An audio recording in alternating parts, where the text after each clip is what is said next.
লীগের লোক শেখ হাসিনার সাথে কম ছিল না। সেনাবাহিনী তার অর্ডারে উঠতে বসতে বাধ্য ছিল এবং গভর্নমেন্টের যত অস্ত্র সবই তার হুকুমে গর্জে উঠবে।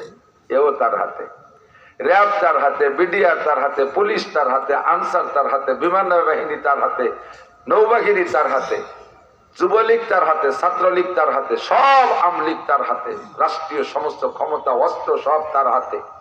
নিরস্ত্র মানুষের কাছে আল্লাহ তাআলা হারাই দিছে।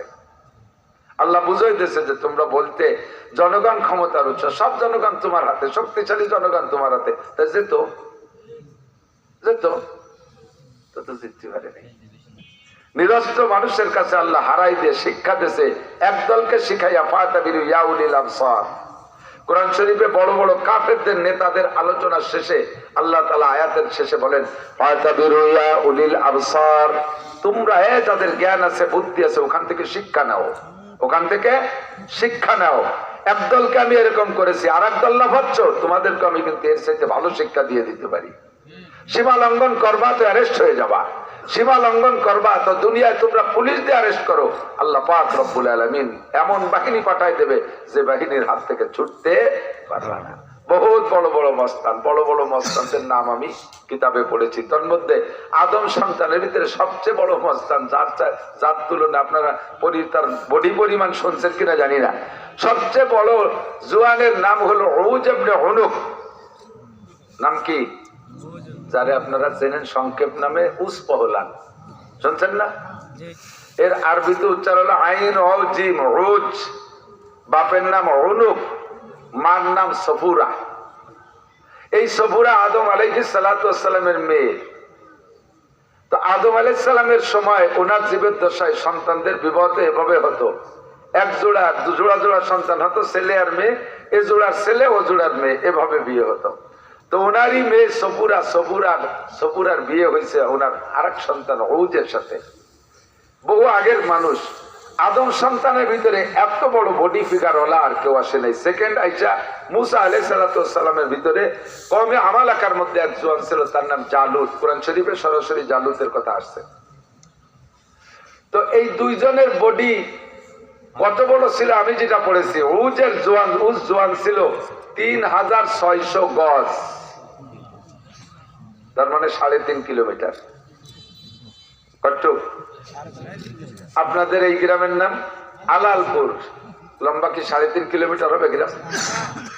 এই গ্রামে বেড়াতে আসলে উজরে ভরে গ্রামে সুতি দেওয়ার জায়গা হতো না।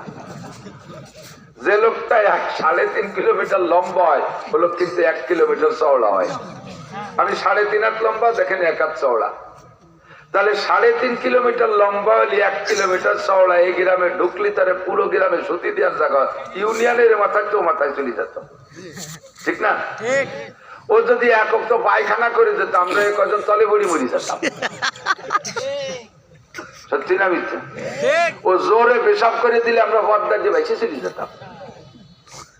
এত বড় জোয়ানটাও আছে না মরছে? আছে না মরছে?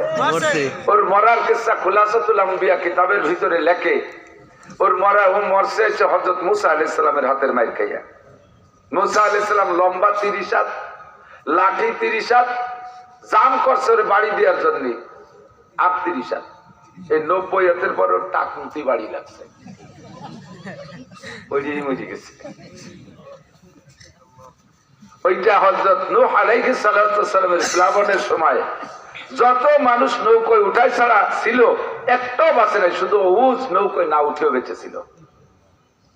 এখানেও সে তার শক্তি বলে বেঁচেছিল তা না, ও হযরত মুসা আলাইহিস সালাতু ওয়াস সালামকে সামান্য খেদমত করার কারণে মুসা আলাইহিস সালাম তার জন্য একটু দোয়া করেছিল, সেই দোয়াই বেঁচেছে। ওটা কাফের, ও কাফের বাঁচার কথা না।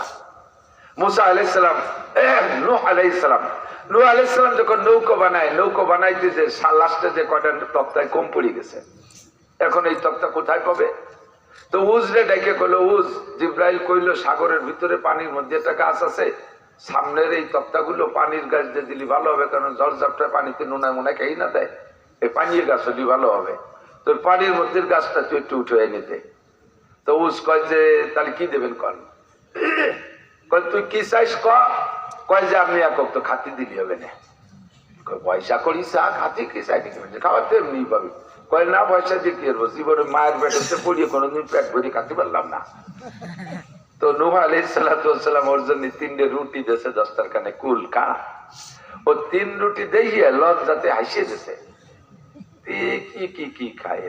তো নূহ আলাইহিস সালাম বলতে বিসমিল্লাহ কয়ে খা। কয় যে আগে রুটি দেন পরে বিসমিল্লাহ কই, 3 রুটির সামনে বিসমিল্লাহ কয় কি রে। তো ওই 3 রুটি দেখে যে হাসিয়ে দিয়েছে নূহ আলাইহিস সালাম লক করে দেয় যে ওইরকম 300-400 রুটি ওর আগে রেখা দাঁতের ফাঁকে ফাঁকে লেগে দিয়েছে। সেই লোক 3 রুটিতে হাত দেয়।